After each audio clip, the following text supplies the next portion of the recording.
poker? With the card. Oh.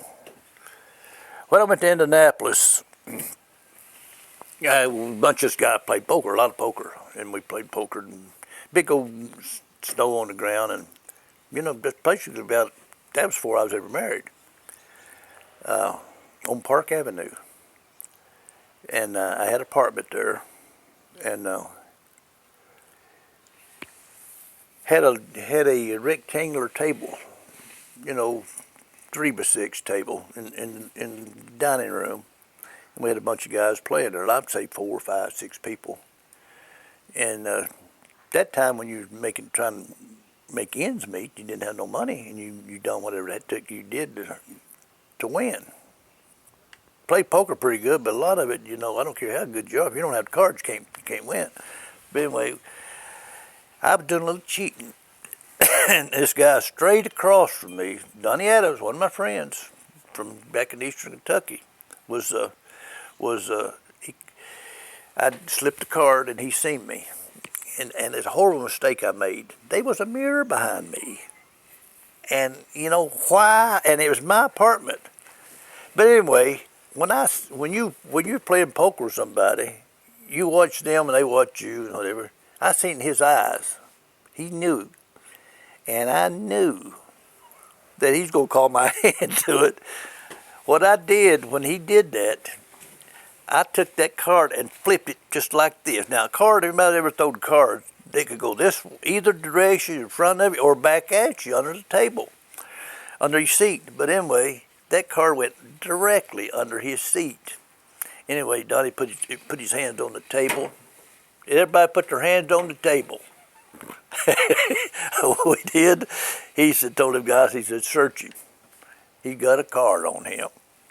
So there's 51 cards. They counted the card, and sure enough, there's 51 cards. They searched me.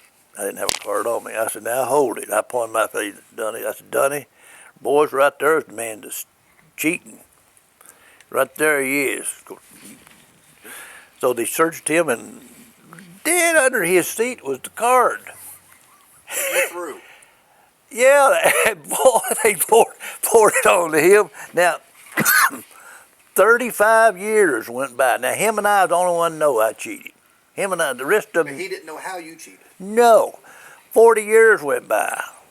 And he thought about it. Well, his wife died. Go ahead, Daddy. His wife died. And at a funeral home, and he was in the back room drinking coffee, and I went back there, and I hadn't seen him in 40 years now.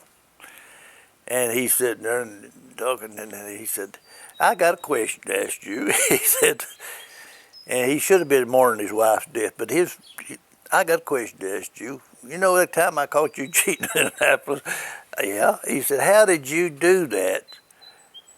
I told him the whole story, what happened. He laughed, and he started laughing. I told him about it. Mystery solved. Yeah. Now, he died about 6 months or so ago, 8 months ago. But that was one story on him. Him and I did a lot of running your dad. And we got in trouble. He'd get stopped with the cops, or he'd start crying and praying and screaming. They let him go every time. But anyway, he was the type of guy that, he's the one called the motorcycle, wrecked the motorcycle. Did I tell you about that?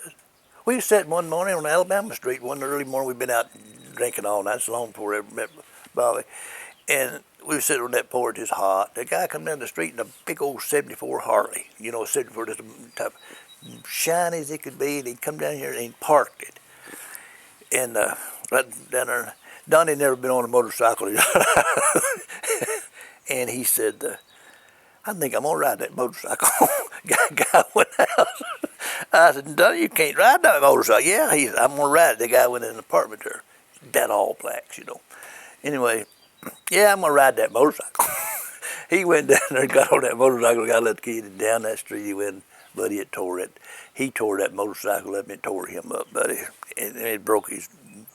Well, anyway, they come and got him and took him to jail, down Marion County Jail, and had him in the basement. And I went down there to see him, and he's down there, and he's laying on them old downstairs now, and that leg like here was laying this way over the side.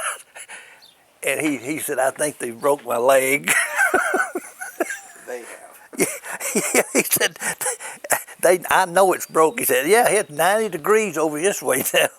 Oh, they had to have an operate on it, but that was but me and him got in so much stuff. But the cops would run us down one time over there at Garfield Park or somewhere over there, and they were running us down. And I was running from the cops, of course, and he was with me. And we jumped out, and he took a run one way, and I'm another. And he hit the trees. They brought some German Shepherd dogs over, and them German Shepherds was jumping at high. Getting up after him, and police said, come out, or we're going to shoot you out there. He said, how will you get rid of them dogs? That's the way he was. So, and another time, I was in the bed there on I don't know where it was, Central, I think I was in one of my apartments. And I looked, me and Juggy, and they're laying there, and I seen a woman's feet at the bottom of